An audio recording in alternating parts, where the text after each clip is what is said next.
সাগরের মাঝখানে জাহাজটা আসার পর ঝড় তুফানের কবলে পড়িয়া এর নবীর উম্মতের দল জাহাজটা ঝড় তুফানের কবলে পইরা ঢেউয়ের বাড়িতে আশ্রাইতে আশ্রাইতে জাহাজটা ভেঙ্গে টুকরা টুকরা হয়ে গেল। জাহাজটা ভেঙ্গে টুকরা হয়ে যাওয়ার পর ওই যে জাহাজের 300 যাত্রী বণিক দল ব্যবসায়ী মুসলমান সব পানির মধ্যে সাঁতরাইতেছে, পানি খাইতেছে, হাবুডুবু খাইতেছে। ওই মুহূর্তে হাফেজে কোরআন আবুল বারাকাত বয়স হইল 12 থেকে 13 বছর, পানিতে বইরা ডাক দিছে আল্লাহ, জোরে কন্না আল্লাহু আকবার। আবুল বারাকাত ডাক দিয়ে বলে আল্লাহ, তুমি না বলেছো ইন্না নাহনু নাযালনা যিকরা ওয়া ইন্না লাহু লাহাফিজুন। আল্লাহ কোরআন নাযিল করেছো, তুমি হেফাজত করবা তুমি। আল্লাহ আমার সিনার মধ্যে 30 পারা কোরআন তুমি আমারে মুখস্থ করাইছো। আল্লাহ আমি একটা কোরআনের পাখি, আমার সঙ্গের সবাই পানিতে পড়ে ডুবে ডুবে আমার সামনে মারা যাইতেছে।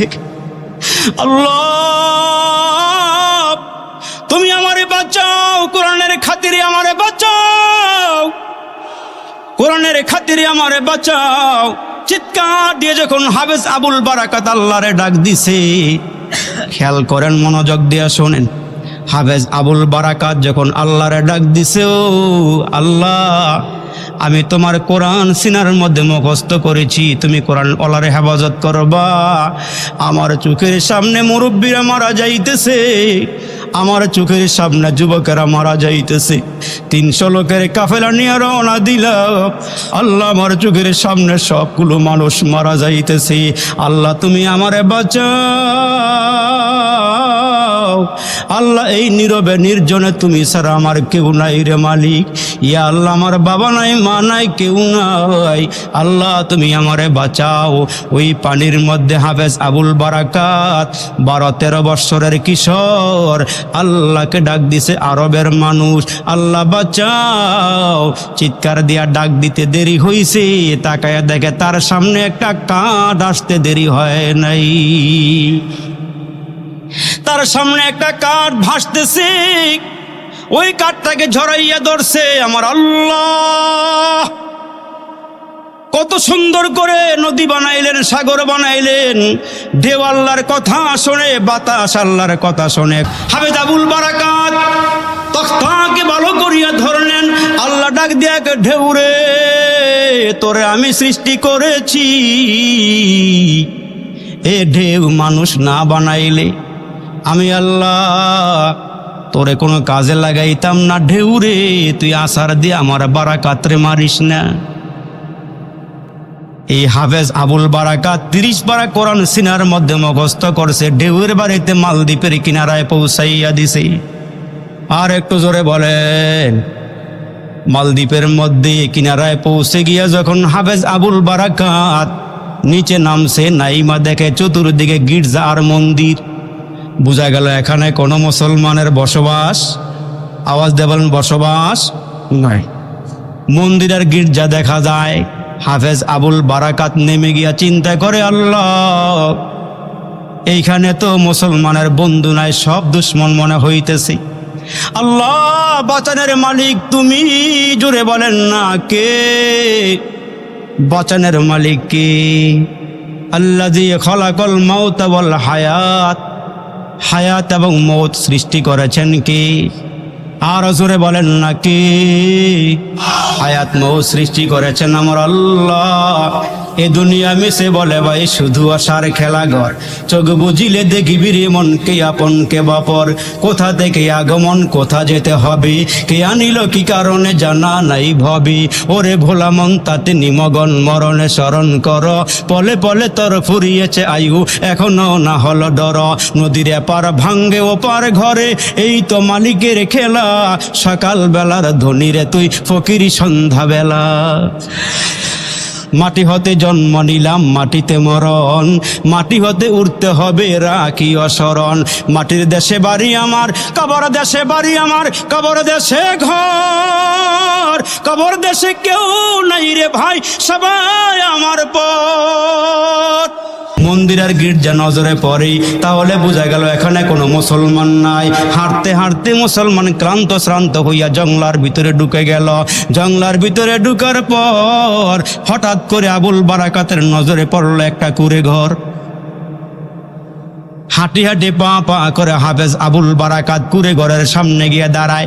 কুঁড়ে ঘরের সামনে দাঁড়ায় ডাক দিয়ে বলেন, ভাষা তো আরবি, ওইখানে কেউ নাই মুসলমান। ঘরের দরওয়াজায় গিয়ে আওয়াজ দিলে তাকায় দেখে একজন বৃদ্ধা মহিলা, বিধবা মহিলা যার স্বামী মারা গেছে। ওই ঘরের মধ্যে একজন মেয়ে আর মা ছাড়া আর কেউ নাই। হাফেজ আবুল বারাকাত নিজের ভাষা দিয়া বুঝাইতে চায়, আপনার ঘরে আমাকে একটু থাকার জায়গা করে দেন, খাওয়ার ব্যবস্থা করে দেন। ওই নারীটা, বিধবা মহিলা, বৃদ্ধা মহিলা ডাক দিয়া বলে, বাবা রে, খাওয়ার দেওয়ার মতন কোনো ব্যবস্থা আমার নাই। আমি জংলা থেকে কাঠ কাটিয়াই না কোন রকম বিক্রি করে আমি সংসার চালাই। আমার ঘরে একটা মেয়ে আছে আর আমি। ওই আবুল বারাকাত ডাক দিয়া কয়, মা গো, আজকে থেকে আপনি আমার মা, মেয়েটা আমার বোন। আপনার কোনো টেনশন নাই, কোনো চিন্তা নাই। আমাকে খেতে দিতে হবে না, থাকার জায়গা দিলে হবে। বাকি সংসার চালাইবার কাজ আমি আমার দায়িত্বে নিয়ে নিব। টেনশনের কোনো দরকার নাই। হাফেজ আবুল বারাকাত ওই ঘরে থাকতে থাকতে দীর্ঘদিন পার হয়ে গেল। জংলা থেকে কাঠ কাটিয়া কাইটা আইনা বাজারে বিক্রি করে সংসার চলতেছে অনেক লম্বা ইতিহাস। এর মুসলমান হাফেজ আবুল বারাকাত একদিন ঘরের ভিতরে তাকায় দেখে মাও কান্না করতেছে, মেয়েও কান্না করতেছে। মাও ঝোর দ্বারায় কান্না শুরু করেছে, মেয়েটা আরেক পার্শ্বে বসিয়া কাঁদে। হাফেজ আবুল বারাকাত ডাক দিয়া কয়, মারে, কি জন্য কাঁদো, কি হয়েছে বলো, কিসের টেনশন, কিসের মুসিবত, কি হয়েছে বলেন। মহিলা ডাক দিয়ে কয়, বারাকাত রে, আগামীকালকে আমার মেয়েটা মারা যাবে, চোখের সামনে মেয়েটা চলে যাবে। আমি মা দুঃখিনী, ওই টেনশনে আমি ঘরে কান্না করি, মেয়েটাও কাঁদি।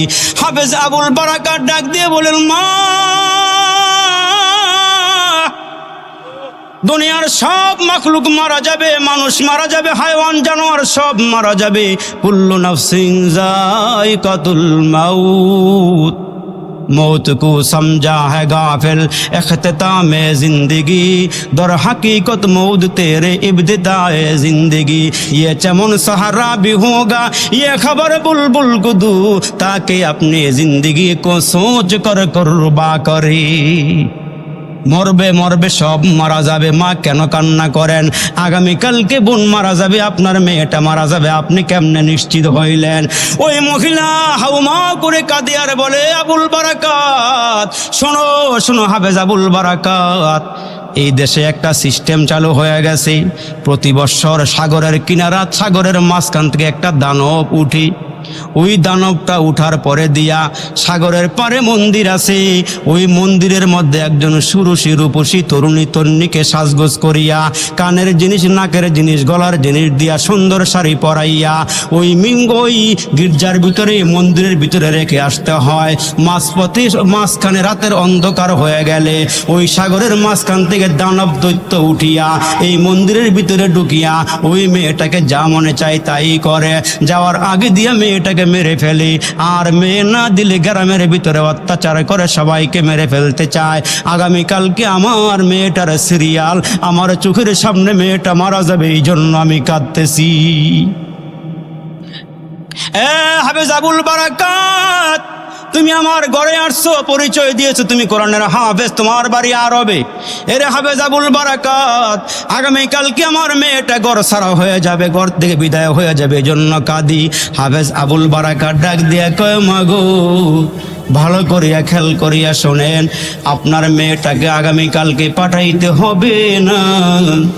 আপনার ঘরের চতুর্দিকে পুলিশেরা পাহারা দিচ্ছে, মেয়েটা নেওয়ার জন্য আসছে। শোনেন এ মা, আগামীকালকে আমার বয়স যেহেতু এখনো 12-13, আমাকে আপনি কানের জিনিস পরাইয়া, নাকের জিনিস পরাইয়া, হাতের জিনিস পরাইয়া, এ মা আমাকে সুন্দর করে শাড়িটা পরাইয়া, আমাকে মেয়ের মতো সাজাইয়া পুলিশের সঙ্গে আমাকে দিয়ে দিবেন। নেকাবটা পরাইয়া মুখটা ঢাইকা দিয়ে দিবেন। তারা তো ওই ঘরে পৌঁছাইয়া চলে আসবি। মাগো আমার কান্না করার মতন কেউ নাই, এখানে আমার বাড়ি না, ঘর না, আমার আব্বা আম্মা কেউ নাই। মাগো আপনি আপনার মেয়ের জন্য কাঁদেন, আমার তো কান্না করার মতন কেউ নাই গো মা, আমাকে এই পুলিশের হাতে উঠাইয়া দেন, আমার মেয়ের মতো করে সাজাইয়া দেন। কয় না বাবা, তুমি আমার ঘরের একজন মেহমান, মেহমানকে তো আমি এই কাজ করতে পারি না, মেহমানকে বিদায় দিতে পারি না, এইটা সম্ভব নয়, তোমাকে কেমনে বিদায় দিই? এ নবীর উম্মতের দল হাফেজ আবুল বারাকাত ডাক দিয়ে মা আমাকে সাজাইয়া দেন, আমাকে স্বর্ণের জিনিসগুলো পরাইয়া দেন। বাদশার পক্ষ থেকে শাড়ি আনা হয়েছে, বাদশার পক্ষ থেকে স্বর্ণ গহনা পৌঁছানো হয়েছে, এগুলো পরাইয়া আমারে বিদায় করে দেন। বারবার বলার পরে ওই আবুল বারাকাতকে মুসলমান মেয়ে সাজাইয়া পুলিশের হাতে দিয়া দিছি। পুলিশ তাকে নিয়া ওই মন্দিরের ভিতরে দিয়া মন্দিরের ভিতরে ঢুকাইয়া বাহির থেকে তালা মাইরা সবাই বিদায় হয়ে গেছে। লাশটা সকালবেলা নিয়ে আসবি, লাশটা সকালবেলা মন্দিরের ভিতর থেকে নিয়ে আসবি। সবাই যখন চলে আসছি, হাফেজ আবুল বারাকাত ওই মন্দিরের ভিতরে ডুইকা নামাজের মুসল্লাটা ফালাইয়া নামাজের মধ্যে দাঁড়াইয়া আল্লাহর সামনে দাঁড়ায় ডাক দেখ, আল্লাহ কোরআনের হাফেজকে বাঁচাইবার দায়িত্ব আল্লাহ তুমি নিজে নিয়ে নাও। আল্লাহ তুমি হাফেজে কোরআনকে রক্ষা করিও। নামাজের মধ্যে দাঁড়াইছে কোরআন পড়ে, কোরআন পড়তেছে, আল্লাহকে সিজদা করতেছে। অর্ধরাত হয়ে গেছে, দৈত্য আসার কোনো খবর নাই, দানব আসার কোনো খবর নাই। কোরআন চলছে, কোরআন পড়া চলছে, কোরআন পড়তে 2 রাকাত নামাজ পড়তে সারা রাত পার হয়ে গেছে, দৈত্য আসার কোনো খবর নাই, দানবটা আসে নাই। সকালবেলা পুলিশেরা রেডি হয়ে গেছে, লাশ বাহির করবি। তালা খুইলা দেখে ঘরের ভিতরে একটা ছেলে বইসা রইছে। আর একটু জোরে কও। পুলিশেরা আশ্চর্য হয়ে গেল, কিরে ঢুকাইলাম মেয়ে হয়ে গেল পুরুষ, ঢুকাইলাম নারী হয়ে আছে নর, তুমি কে? কয় গতকালকে যারা সাজাইয়া ঢুকাই গেছিল আমি সেই ব্যক্তি। কয় বুঝে আসে না তুমি কে? কয় বুঝে আসে না। কয় না, সব ঘটনা খুলিয়া বলার পরে পুলিশেরা হাফেজ আবুল বারাকাতকে ধইরা বাদশার দরবারে নিয়ে গেছে। বাদশাহ সব ঘটনা শোনার পরে বিশ্বাস করে না। কয় না করলে একটা কাজ করো। কয় কি কাজ? কয় তোমার বিশ্বাস করব, তোমার ঘটনা বিশ্বাস করব। তুমি 1 বছর পর্যন্ত এখানেই থাকবা, 1 বছর পরে যখন ওই দানবটা আসার সময় হবে তোমাকে আবার ঘরের মধ্যে ঢুকানো হবে। তুমি যদি পরের দিন জিন্দা থাকো তাহলে আমরা এলাকার সবাই নিয়ে কালমা পড়ে মুসলমান হয়ে যাব। এ মুসলমান 1 বছর পার হয়ে গেল, লম্বা ইতিহাস। 1 বছর পার হয়ে যাওয়ার পর হাফেজ আবুল বারাকাতকে আবার মেয়ের মতো সাজাইয়া ওই মন্দিরের ভিতরে ঢুকানো হয়েছে। মুসলমান বন্ধুরা রে, আবার নামাজে দাঁড়াইছে, দৈত্যটা উঠার সময় হয়েছে, মুসলমান সাগর থেকে উঠতেছে। ওই মুহূর্তে হাফেজ আবুল বারাকাতকে, আল্লাহ মক্কা নগরীর থেকে তোমার বন্ধু যখন বের হয়েছে, আল্লাহ তোমার বন্ধু কতগুলো বালি হাতের মধ্যে লইয়া ফাগশাইনা হুম ফাহুম লা ইউবসিরুন। আয়াতে কারিমা তেলাওয়াত করে বালুর মধ্যে ফুক মারছিল। বালুর মধ্যে ফুক মারিয়া যখন বালু সরাইয়া ছিটাইয়া দিয়েছিল, সব কাফের বেদিনদের চোখে মুখে লাইগে অন্ধ হয়ে বসে গিয়েছিল। নবীজি মাঝখান দিয়ে বের হয়ে চলে গেছে। এ মুসলমান, হাফেজ আবুল বারাকাত সূরা ইয়াসিনের আয়াতে কারিমা তেলাওয়াত কইরা বালু লইয়া সাগরের দিকে ফিকে মারছে। ওই দৈত্যটা যখন মাঝখান থেকে সাগরের মাঝখান থেকে উঠতেছে, এই বালু গিয়া ওই দানবের গায়ে লাগছে। লাগার সঙ্গে সঙ্গে সাগরের মাঝখানে দানবটা মরে গিয়েছে। সকাল হয়ে যাওয়ার পর দরওয়াজা খুইলা তাকায়া দেখে ওই হাফেজে কোরআনকে আল্লাহ হেফাজত করেই রেখেছে। ওই মুহূর্তে পুলিশ তাকে আবার বাদশার দরবারে নিয়ে গেলে বাদশাহ ঘোষণা দিয়ে দেয়, মালদ্বীপের যত মানুষ আছো এই হাফেজে কোরআনের হাতে হাত দিয়া কালমা পরে মুসলমান হয়ে যাও। আমার আল্লাহ বলেন কোরআন নাজিল করেছি আমি, কোরআন হেফাজত করব আমি। এজন্য নবীর ঘরের মাধ্যমে আল্লাহ তাআলা হাফেজে কোরআন বানাইয়া মাদ্রাসা হেফাজত করবি, মাদ্রাসার মধ্যে হাফেজে কোরআন বানাইয়া আমার আল্লাহ কোরআনকে হেফাজত করবি। এই জন্য পায়ে হাত দিয়ে বলিয়া যাই, বাবা নিজে আলেম হতে পারেন নাই, ছেলে থাকলে একটা ছেলেকে হাফেজ বানায়া যান, একটা ছেলেকে আলেম বানায়া যান, মেয়ে থাকলে আলেমা বানায়া যান, হাফেজে কোরআন বানায়া যান। যারা আপনার কিনারায় দাঁড়ায় দাঁড়ায় কোরআন পড়বি, আপনি মরে যাওয়ার পরে দোয়া করবি, এই সন্তান দাঁড়াইকা গেলেন হাফেজে কোরআন বানায়া গেলেন। হাসরের কঠিন ময়দানে আল্লাহ যেদিন নূরের তাজ পরাইবেন, টুপি পরাইবেন, ওই হাফেজে কোরআনের বাপ মাকে ডাইকাই না আমার আল্লাহ মুসলমান নূরের টুপিগুলো পরাইয়া দিবে। আর যারা হাফেজকে ভালোবাসছেন, আলেমকে মোহাব্বত করছেন, এরা হাসরের ময়দানে দাঁড়াইয়া থাকবে, বলবে আল্লাহ অমুক সাহেবকে সঙ্গে নিয়ে যেতে চাই, সাজিদ সাইজুদ্দিন মাদ্রাসার সেক্রেটারি সাহেবকে নিতে চাই, সভাপতি সাহেবকে নিতে চাই, মাদ্রাসার শুভাকাঙ্ক্ষী যারা আসি, মাহফিলে যারা আসি, এদেরকে সঙ্গে নিয়ে যেতে চাই। আল্লাহ এদের সঙ্গে উঠা বসা ছিল, এরা খাওয়াইছে, মোহাব্বত করছে, আদর করছে, এদেরকে সঙ্গে না যেতে চায়। ওই দিন আলেমে ওলামারা হাফেজে কোরআনরা আপনাদের মতো মানুষগুলোকে এরা জান্নাতি হয়ে গেলে, ক্ষমা পেয়ে গেলে আপনাকে সঙ্গে কইরা এরাও আল্লাহর জান্নাতের মেহমান হয়ে যাবে। এই জন্য জীবনটাকে সফল বানায়া যান। গাড়ি পাইছেন, বাড়ি পাইছেন, ক্ষমতা পাইছেন, আল্লাহ পান নাই, কিছুই পান নাই। এই জন্য হাসরের কঠিন ময়দানে দুইটা দল হবে, একদল হবে জান্নাতি আর একদল হবে জাহান্নামী। আসহাবুল ইয়ামিন মা আসহাবুল ইয়ামিন ও আসহাবুশ শিমাল মা আসহাবুশ শিমাল। একদল হবে জান্নাতি আর একদল হবে জাহান্নামী। আমার আল্লাহ ডেকে ডেকে বলেন লা ইয়াস্তাবি আসহাবুন নার ও আসহাবুল জান্নাহ। কয় জাহান্নামী দল হবে, জান্নাতি দল হবে। আসহাবুল জান্নাতি হুমুল ফাইজুন, যারা জান্নাতি হবে এরা কামিয়াব হয়ে যাবে। তাহলে আমরা কোন দলে থাকতে চাই? এমন একটা সময় অতিবাহিত হয়েছে যে সময় মুসলমানদেরকে মেরে ফেলা হইতো, আলেম ওলামাদেরকে ফাঁসির কাস্টে ঝুলানো হইতো। তো খ্রিস্টানদের কাজ ছিল বাজার থেকে কোরআন কিনিয়া কিনিয়া পুরিয়া শেষ করিয়া দিত, মাদ্রাসা বন্ধ করিয়া দেওয়া, মসজিদগুলো বন্ধ করিয়া দেওয়া, কোরআনগুলোকে জ্বালাইয়া দেওয়া, কোরআনগুলোকে সাগরের পানিতে ভাসাইয়া দেওয়া। একটা সময় ছিল খ্রিস্টানদের এই কাজ হইছিল। ওই যে মুসলমান দিল্লির চাঁদনি চক এলাকার মধ্যে একটা মাদ্রাসা, মুসলমান ওইখানে একটা সুন্দর মসজিদ ছিল, শাহী মসজিদ। ওই মসজিদের পাশে ছোট্ট একখানা হেফজখানা ছিল। ওই হেফজখানার মধ্যে ছোট ছোট ছেলেরা কোরআন মুখস্থ করে। এরা হইল আমাদের জিন্দা কোরআন। আর জোরে বলেন। তাইলে দুনিয়ার জমিনে তাকা দেখি, যেখানে মুসলমান আছে ওইখানে কোরআন আছে না নাই? কাগজের কোরআন যেমন আছে, জিন্দা কোরআন তেমন আছে। কাগজের কোরআন যেমন পাওয়া যায়, জিন্দা কোরআন তেমন পাওয়া যায়। এলাকায় ঘুরিয়া ঘুরিয়া খ্রিস্টানরা মুসলমানদের কোরআনগুলো আইনা জ্বালায়া পোড়ায়া সারখার করিয়া দেয়। হঠাৎ করে একজন খ্রিস্টান রাস্তা দিয়ে হাইটা যাইতেছি, এমন সময় একজন মুসলমানের সঙ্গে ওই খ্রিস্টানের দেখা হইয়া গেলে খ্রিস্টানকে মুসলমানটা ডাক দিয়ে বলে, কই যাও? কই আমার কাজ হইল, আমার ডিউটি হইল, এই এলাকার বাজারে কোরআনগুলো কিনিয়া আমি জ্বালাইয়া দিব, সাগরের পানিতে ফালাইয়া দিব, ভাসাইয়া দিব। কয় ঠিক আছে, অসুবিধা নাই, তুমি কাগজের কোরআন পড়াইতে পারবা, জ্বালাইতে পারবা, তবে শুনিয়া লাও, এই দেশের মধ্যে জিন্দা কোরআন আছে, ওইগুলো তুমি কেমনে পড়াইয়া দিবা? আর একটু জোরে কোন সুবহানাল্লাহ। কাগজের কোরআন পড়াইতে পারবা, জিন্দা কোরআন কেমনে পড়াইবা? জিন্দা কোরআন পড়াইতে পারবা না। এদের সিনার মধ্যে কোরআন মুখস্থ করায় দেন কে? একসাথে জোরে বলেন না কে? সাইজুদ্দিন মাদ্রাসার ছেলেরা কোরআন মুখস্থ করে নিজের পাওয়ারে না আল্লাহর ক্ষমতায়? জোরে বলেন, আল্লাহর ক্ষমতা নিজের পাওয়ারে। এদের সিনার ভিতরে কোরআন ঢুকাইয়া দেন কে? ইন্না আলাইনা জামাহু ওয়া কুরআনা। এদের সিনার মধ্যে কোরআন জমা করাইয়া দেওয়া, কোরআন মুখস্থ করাইয়া দেওয়ার দায়িত্বটা কার? আর জোরে। ওই খ্রিস্টান ডেকে বলে, জিন্দা কোরআন আবার কেমন?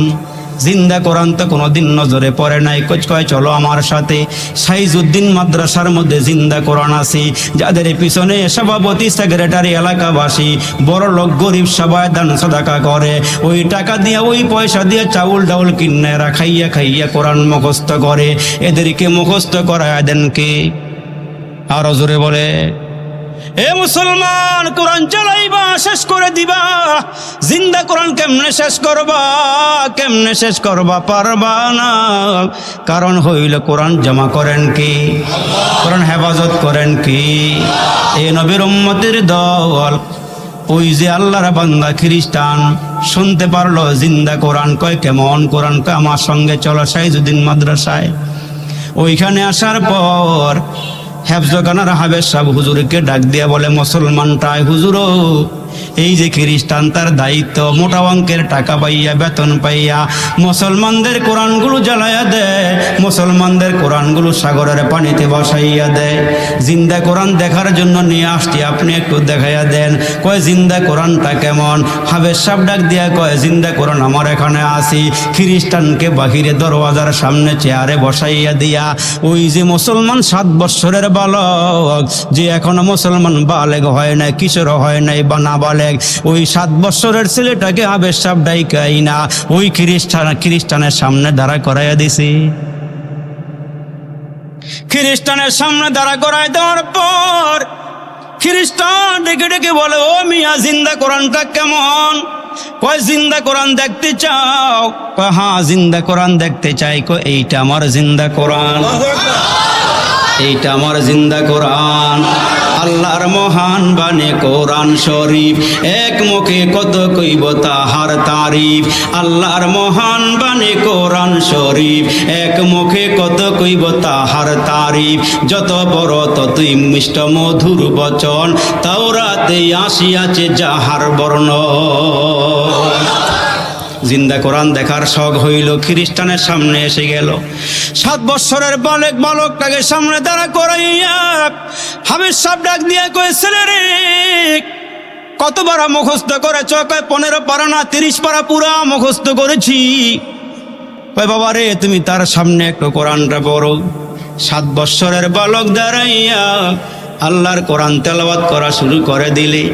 বিসমিল্লাহির রহমানির রহিম, আলহামদুলিল্লাহি রাব্বিল আলামিন, আর রহমানির রহিম, মালিকি ইয়াউমিদ্দিন, ইয়্যাকা না'বুদু ওয়া ইয়্যাকা নাস্তাঈন, ইহদিনাস সিরাতাল মুস্তাকিম, সিরাতাল লাযীনা আন'আমতা আলাইহিম গায়রিল মাগদুবি আলাইহিম ওয়ালাদ-দাল্লিন,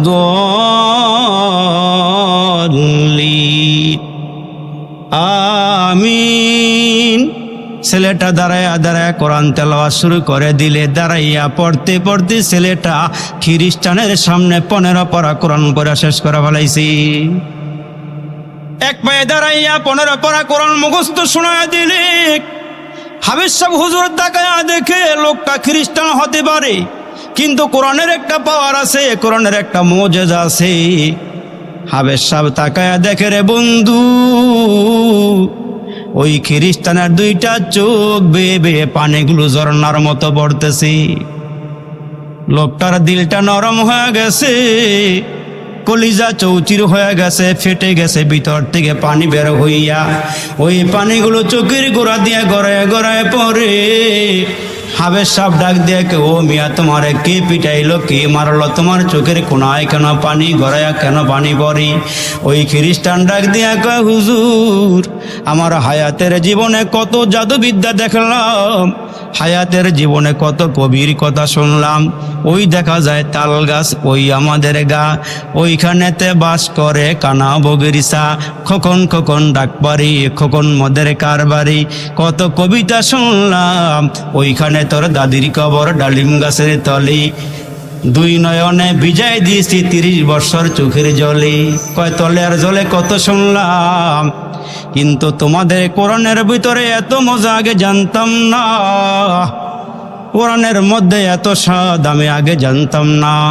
এ আল্লাহর বান্দা, কোরআনের হাফিজ, তেলাওয়াত শুনতে চাই। আল্লাহু আকবার জোরে বলেন। আমি আরেকবার কোরআন তেলাওয়াত শুনতে চাই। হাবেজ সাহেব ডাক দিয়া কই, ছেলে রে, পড়ো পড়ো পড়ো। আমার আল্লাহর কালাম পড়ো, যত পড়া হয় ততই মজা। এই যে মুসলমান, আপনি আর আমি বালেগ হওয়ার পরের থেকে নিয়ে এ পর্যন্ত হুজুরের পিছনে দাঁড়ায় দাঁড়ায় সূরা ফাতিহা শুনতেছি। ফজরেও শুনলাম, এশাতেও শুনলাম, মাগরিবেও শুনলাম, শুনতে জীবনটা কাটাইয়া দিলাম। কবে জানি আমার সূরা ফাতিহা মুখস্থ হয়ে গেছে তাও জানা নাই। ঠিক কিনা জোরে কন? কোনোদিন কোনো মুসলমান বলে না হাবেশ সবার পড়া লাগবে না, পড়ার মধ্যে মজা নাই, স্বাদ নাই। আমার আল্লাহ ডাক দিয়ে কমেন মুসলমানের আরে হাফেজে কোরআনের কোরআন শুনতে থাকো। এইগুলো যারা শুনবে, আলেমরে যারা মোহাব্বত করবি, মুহাদ্দিসকে যারা মোহাব্বত করবি, হাফেজ সাহেবকে যারা মোহাব্বত করবি, ইমাম সাহেবকে যারা মোহাব্বত করবে, মুয়াজ্জিনকে যারা মোহাব্বত করবি, এই মাহফিলগুলোকে যারা মোহাব্বত করবি, আমার আল্লাহ ডাক দিয়ে কয় শুনিয়ালো, যারা দুনিয়ার মাহফিলগুলোকে মোহাব্বত করে ওই মানুষগুলোর জন্য আমি আল্লাহ জান্নাতের মধ্যে একটা মাহফিল ঘোষণা দিব। আরো বড় করে আওয়াজ দিয়ে বলেন, ওই আজকের মাহফিলে আসছো চেয়ার পাও নাই, আজকের মাহফিলে আইসা ভালো কোনো গদিও পাও নাই। যারা মাহফিলকে মোহাব্বত করতেছো এদেরকে হাসরের ময়দানে আমি আল্লাহ দারুস সালাম জান্নাতের মধ্যে চেয়ার দিয়া বসাবো। ওই চেয়ারে বসাইয়া ১০০ লক্ষ নবী তোমাদের সামনে হাজির করে দিব। আমি একজন নবীরে বড় সুন্দর কণ্ঠ দিয়েছিলাম, দাউদ আলাইহিস সালামকে আমি আল্লাহ সুন্দর কণ্ঠ দিয়েছিলাম, তারে একটা কিতাব দিয়েছিলাম জাবুর। ওনার শ্রুতি মধুর আওয়াজে জাবুর তেলাওয়াত করলে উড়ন্ত পাখিগুলো ড্রপ দিয়া গাছের ডালায় বসে গেছি। সাগরের পারে গিয়া তেলাওয়াত করলে সাগরের নিচের মাছগুলো উপরে ভাইসা উঠছে। আল্লাহু আকবার বলেন। দাউদ নবীকে হাজির করব, আমার নবীরও হাজির করব। ওই মাহফিলের সভাপতি হবে আমার নবী মুহাম্মদ। আল্লাহু আকবার জোরে বলেন, আর একটু জোরে বলেন। ওইখানে প্রধান অতিথিও থাকবে, সভাপতিও থাকবে, বিশেষ অতিথিও থাকবে। দাউদ নবীর কণ্ঠে তেলাওয়াত হবে, আমার নবীর কণ্ঠেও তেলাওয়াত হবে, আমার মালিক আল্লাহর কুদরতি কণ্ঠেও সেদিন তেলাওয়াত হবে। কোরআনের মধ্যে একটা সূরা আছে সূরায়ে রহমান, যেই সূরাটাকে সূরায়ে জাতীয় সঙ্গীত, কোরআনের জাতীয় সঙ্গীত বলা হয়। আমার আল্লাহ কয় তোমাদেরকে কত নেয়ামত দিলাম, কত নেয়ামত খাওয়াইলাম। ওইন তাউদ্দু নিয়ামাতাল্লাহি লা তুহসুহা, এ বান্দা এত নেয়ামত দিলাম, খাইলা শেষ করলা, গণনা করিয়া শেষ করতে পারবা না। লাইন শাকারতুম লাযিদান্নাকুম, নেয়ামত খাইয়া শুকরিয়া আদায় করবা। যত নেয়ামত খাইছো আমি আল্লাহর নেয়ামত বাড়াইয়া দিব। আওয়াজ মরা আওয়াজ হইতেছে, জোরে কন। মিষ্ট তিক্ত জাল মশলা, দুধু মধু আর চিনি, মাছ গোস্ত ফলমূল যে কতই দিলেন তিনি। মিষ্ট তিক্ত জাল মশলা, দুধু মধু আর চিনি, মাছ গোস্ত ফলমূল যে কতই দিলেন তিনি। উদ্দেশ্য কেবল করব মোরা বন্দিগি মৌলার, প্রশংসা করি আমি আল্লাহ তাআলার, বিশ্ব জাহান পয়দা হুকুমে জগৎ। সাগর পাহাড় ঘুরে মানুষ আনলো কত মনি, মাটির গর্ব চিরে বাঘির করছে কত খনি। আরো কত পেয়েছ দান, নাহি কসুমার, প্রশংসা করি আমি আল্লাহ তাআলার, বিশ্ব জাহান পয়দা হুকুমে জগৎ। বনভূমি শহর করে চালাও কত গাড়ি, বনভূমি শহর করে চালাও কত গাড়ি, গর্ত গুহা ছেড়ে পড়ছে আকাশ ছুয়া বাড়ি। আরে দুর্গায়াজি করলো নিকট, কুদরতে মৌলার, প্রশংসা করি আমি আল্লাহ তাআলার, বিশ্ব জাহান পয়দা হুকুমে জগৎ। আর একটু জোরে বলেন আল্লাহু আকবার, আর একটু জোরে আওয়াজ করে বলেন আল্লাহু আকবার। তোমার আল্লাহ কোরআন তেলাওয়াত করবেন, কত মজা কত স্বাদ হবে। আমরা আজকে পড়ি আর রহমান আল্লামাল কোরআন, খলাকাল ইনসান আল্লামাহুল বায়ান। সেদিন আমার আল্লাহ একটা শব্দ বাড়াইয়া দিয়া বলবেন আনার রহমান, আমি হইলাম রহমান। قل ادعوا الله وادعوا الرحمن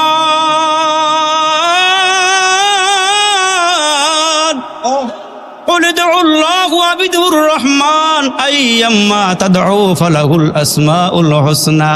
আমার আল্লাহ ডাক দিয়ে কয় উম্মতের দল, আমার নবীর উম্মতের দল, আমার সুন্দর সুন্দর নাম আছে, আমার নামগুলো দরিয়া দরিয়া ডাক দাও, যেখান থেকে ডাক দিবা সেখান থেকে আমি তোমার ডাকে সাড়া দিয়ে দিব। আর একটু জোরে বলেন, আল্লাহ রে ডাক রে বান্দা, আল্লাহ রে ডাক, আল্লাহ রে ডাক রে বান্দা, আল্লাহ রে ডাক, আল্লাহ রে ডাকতে ডাকতে তোমার জীবন চলে যাক। আর একটু জোরে কয়, যখন তুমি ছোট্ট ছিলা, দাঁত ছিল না মুখে, তরল খাবার দিলেন আল্লাহ তোমার মায়ের বুকে।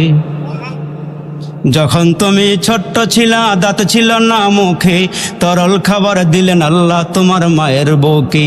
সেই আল্লাহ রে ভুইল না রে জীবন যাকার থাক, সেই আল্লাহ রে ভুইল না রে জীবন যাকার থাক। আল্লাহ রে ডাক রে বান্দা, আল্লাহ রে ডাক, আল্লাহ রে ডাক রে বান্দা, আল্লাহ রে ডাক।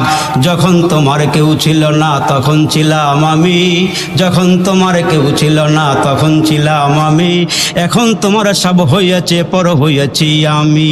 আবার তোমার কেউ রবে না, আবার তোমার কেউ রবে না, রবে মৌলা পাক। আল্লাহ রে ডাক রে বান্দা, আল্লাহ রে ডাক, আল্লাহ রে ডাক রে বান্দা, আল্লাহ রে ডাক। সাজার মে তেরে রंगे बू, साजार में हजार में तेरे रंग बू, जिधर देखता हूँ इधर तू ही तू ही तू, वफी कुल्ली शैइन लहू शाहिदुन यदुल्लु अला अन्नहु वाहिदुन। अल्लाहु আকবার বলেন, আর একটু জোরে বলেন।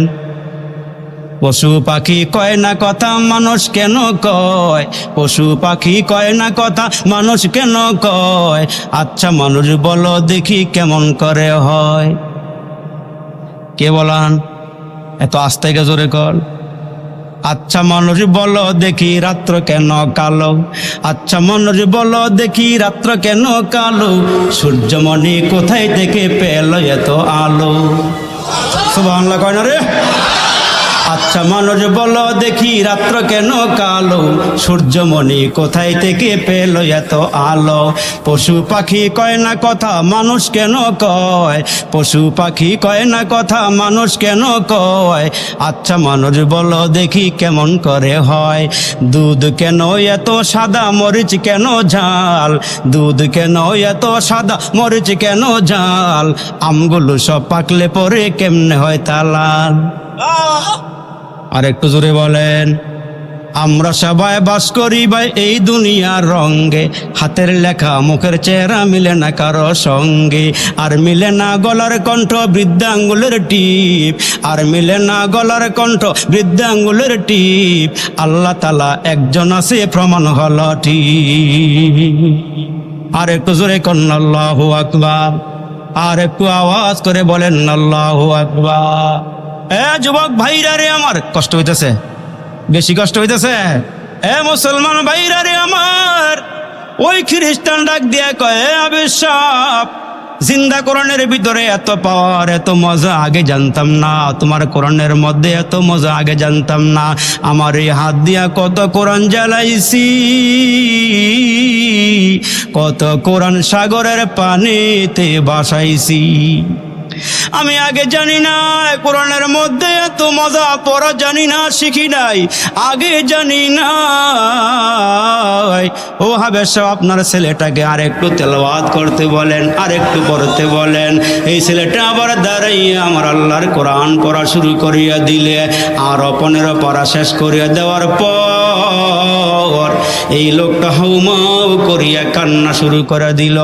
বাচ্চা যেমন কাঁদে রে মুসলমান, ওই খ্রিস্টানরা হাউমাউ করে কাঁদা শুরু করিয়া দিয়া, ওই খ্রিস্টান ডাক দিয়া কয় ও হাবেশ সাহেব, আমার দিল বলে আমার মন বলে, সাগরের অতল গহ্বর থেকে মণিমুক্তা উঠাইয়া আমার কান দিয়া ঢুকাইয়া আমার দিলের সব ময়লা দূর করে দিছে।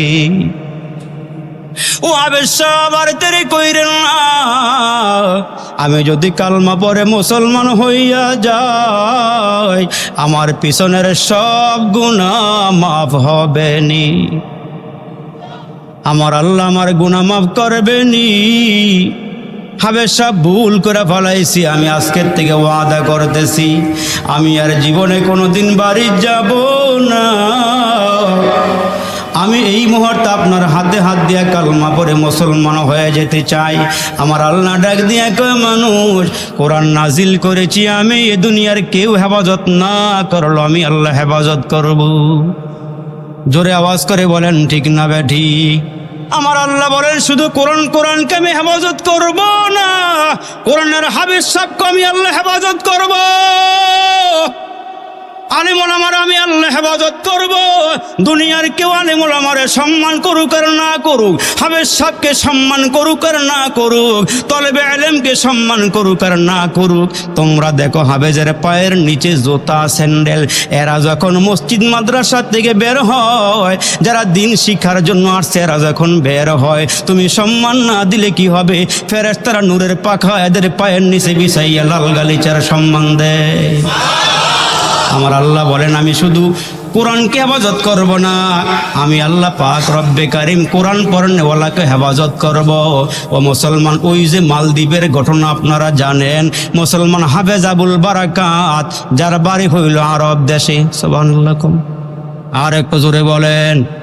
ওই হাফেজ আবুল বারাকাত 300 লোক একসঙ্গে কাফেলা নিয়ে রওনা হয়েছে ব্যবসা করবে মালদ্বীপে।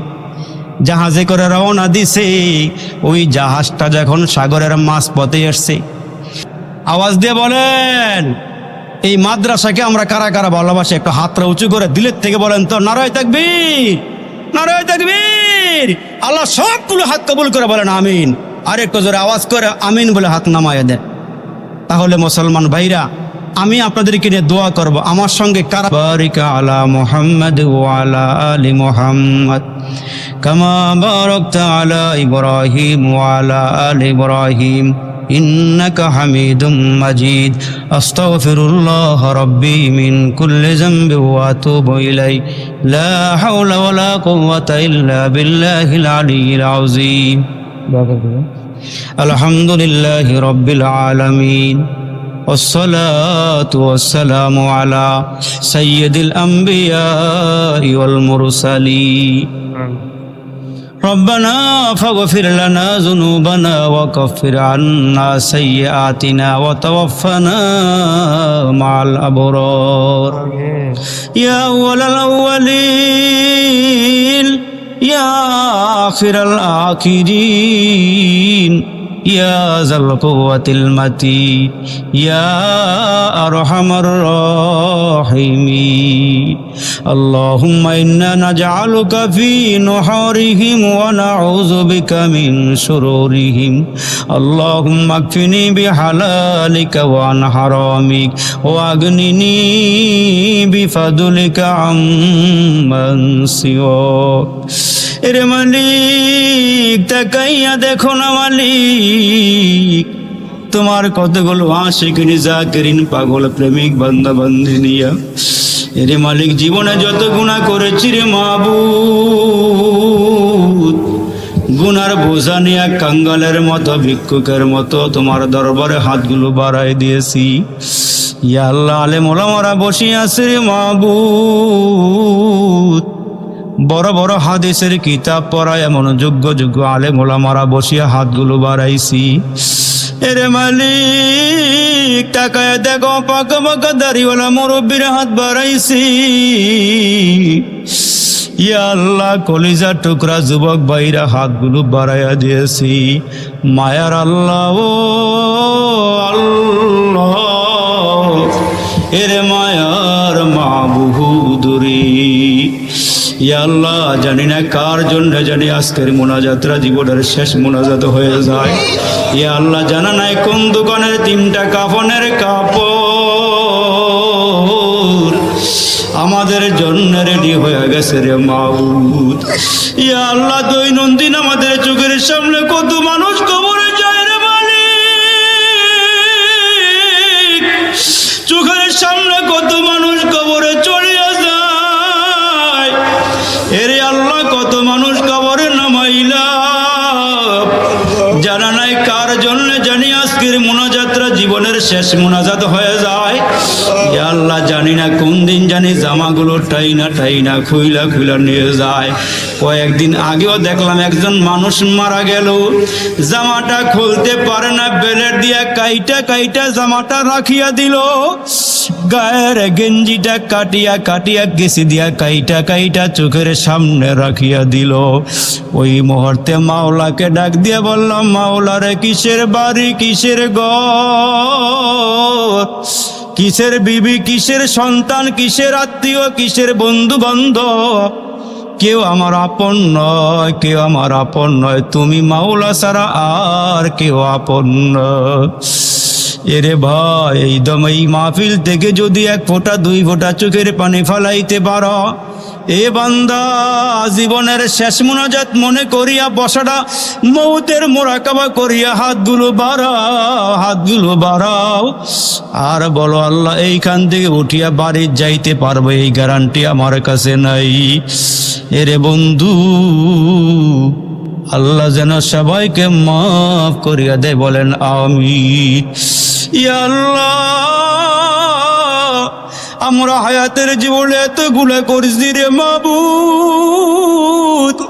যে গুনাহ করার সময় বাবাও দেখে নাই, মাও দেখে নাই, ভাই দেখে নাই, বন্ধু দেখে নাই, বিবিও দেখে নাই। ইয়া আল্লাহ, আলোতে অন্ধকারে, ঘরের অন্ধকারে কত গুনাহ করছি রে মাবুদ। ওই গুনার দিকে তাকাইলে জান্নাতের আশা করতে পারি না, ওই জান্নাতের আশা আমরা করতে পারি না রে মাবুদ। ইয়া আল্লাহ, কার হাতগুলো তোমার নিকটে পছন্দ হয়েছে জানি না, কার অন্তরটা তুমি কবুল করে নিছো রে মাবুদ জানি না। ইয়া আল্লাহ, কারে পছন্দ করে পালাইছো, কার আওয়াজটা কবুল করে নিছো জানা নাই। আল্লাহ, মেহেরবানি করিয়া জীবনের সব গুনাহগুলো মাফ করিয়া দাও।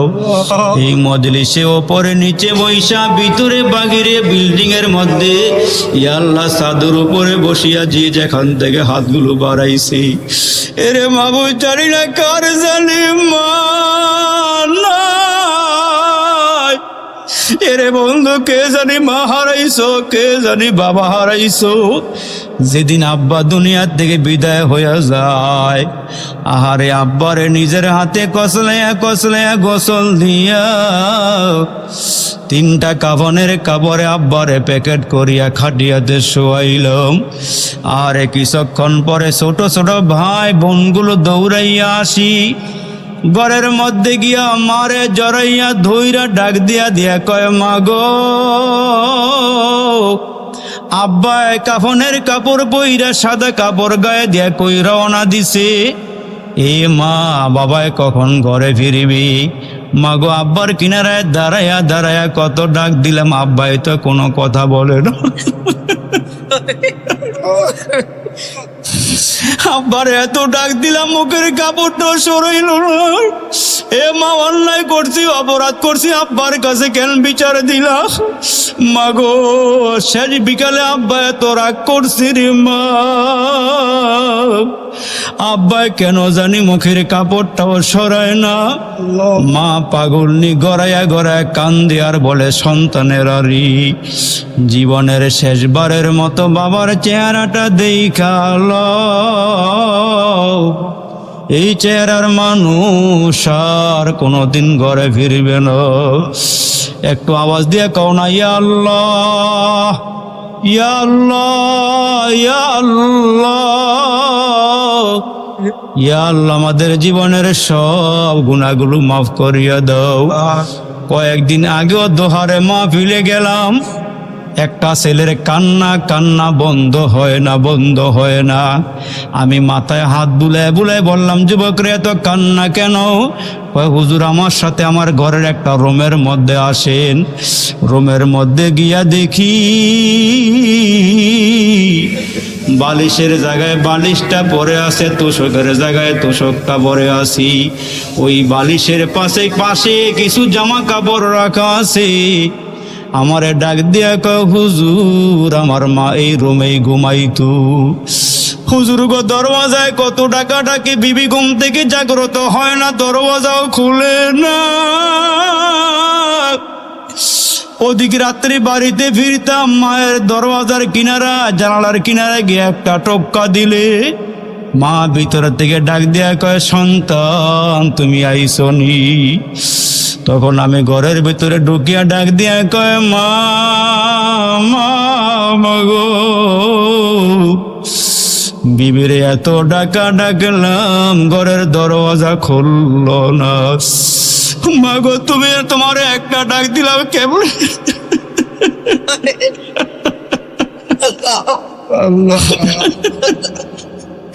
মাগো একটা ডাক দিতে দেরি হয়, তোমার দরওয়াজা খুলতে দেরি হয় না। মা দুঃখিনী ডাক দেয়া কয়, সন্তান তোমার বিবি তো তোমারে পেটে লয় নাই, আমি তো তোমার পেটের মধ্যে বহন করছি রে বাবা। রে বাবা, তুই অসুস্থ হয়ে গেলে পশু পাখি জানার আগে আমি যাই না ফালাই। আমি যখন করে ঢুকি আমার মা ডাক দেয়া কয়, খানা খাইবানি। আমার সন্তান খানা খাওয়া টেবিলে বসলে রান্না করে গিয়া দেখে আমার মা তরকারি ঠান্ডা হয়ে গেছে।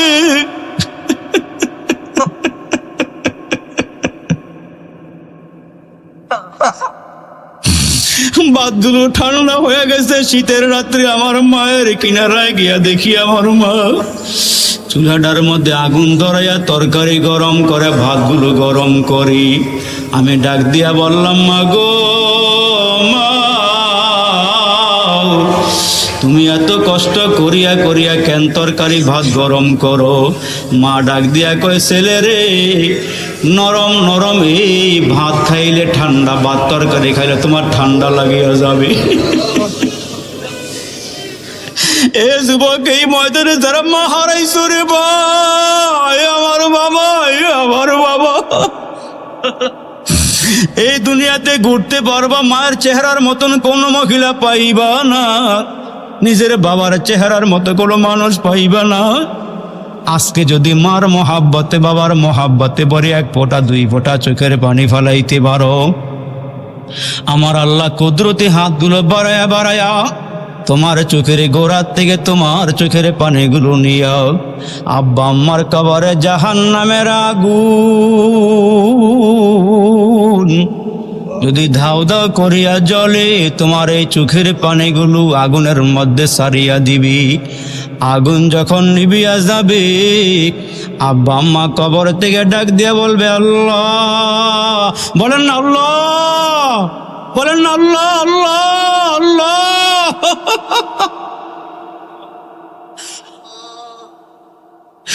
আব্বা আম্মা কবর থেকে ডাক দিয়ে বলবে, মাওলা রে কিসের পানি দিলা? এ মাওলা কিসের পানি দিয়ে আগুন নিভাইয়া দিলা? এগুলো কি জমজমের পানি, নাকি হাউজে কাউসারের পানি, নাকি আবে হায়াতের পানি?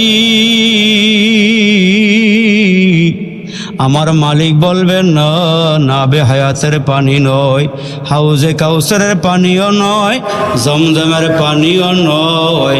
সাইজুদ্দিন মাদ্রাসার মাহফিলে তোমার সন্তান বৈশা বৈশা তোমাদের কথা স্মরণ করিয়া চোখের পানি ফালাইছে।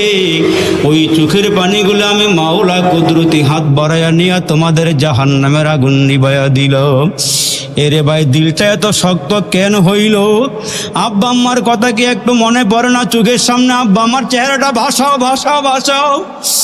এ বাবা, আব্বা আম্মার চেহারা চোখের সামনে ভাসাও।